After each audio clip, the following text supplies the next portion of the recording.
చంద్రబాబు నాయుడు గారి ఇంటికి 3 కిలోమీటర్ల దూరంలోనే ఇంత పెద్ద విపత్తు జరిగినా ప్రజల్ని కాపాడలేకపోయారు అంటే ఇది రాష్ట్ర ప్రభుత్వం, రాష్ట్ర ముఖ్యమంత్రి వైఫల్యం కాదని నేను అడుగుతున్నా.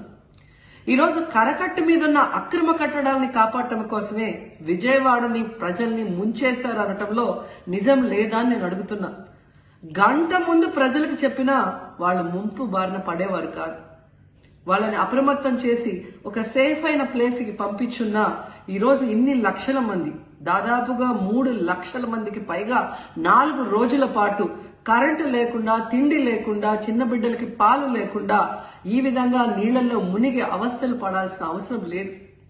దురదృష్టం ఏంటంటే ఈ రాష్ట్ర ముఖ్యమంత్రి నుంచి మంత్రుల వరకు ఎప్పుడు ఫ్రైడే వస్తుందా, ఎప్పుడు హైదరాబాద్కి వెళ్దామా, లేదా ఎప్పుడు విహారయాత్రలకు వెళ్దామా అని ప్లాన్ చేసుకోవడంలోనే చిత్తశుద్ధిగా ఉన్నారనేది ఈ 5 రోజులు మీరు చూస్తే మీకే అర్థమవుతుంది.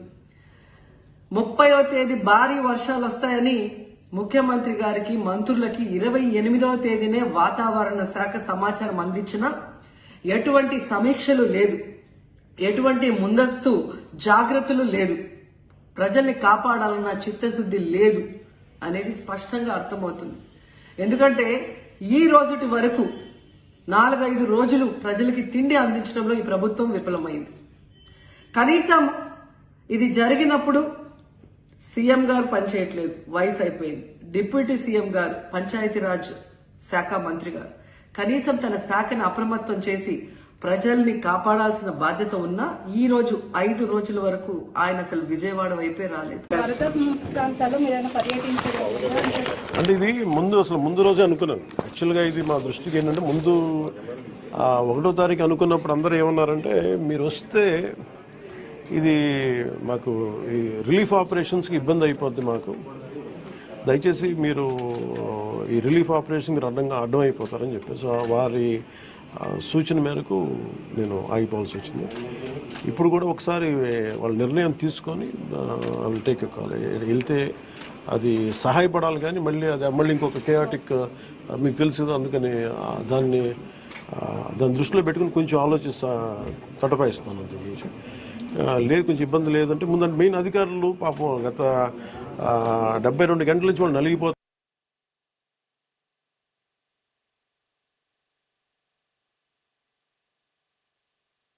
అని చెప్పి నేను దాన్ని దృష్టిలో పెట్టుకుని నేను స్వయంగా పర్యవేక్షిస్తున్నాను.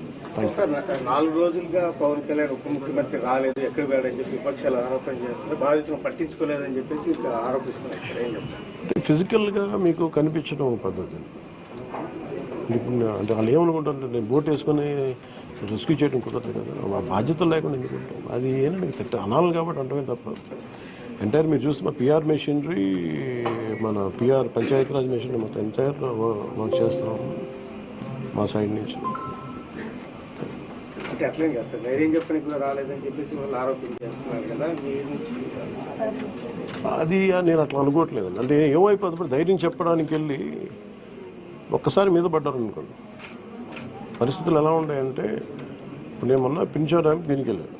నేను వెళ్ళి సహాయ కార్యక్రమం అంటే నేను ఒక ప్రత్యేకమైన పరిస్థితిలో ఉన్నాను, అది మీరు అర్థం చేసుకోవాలి.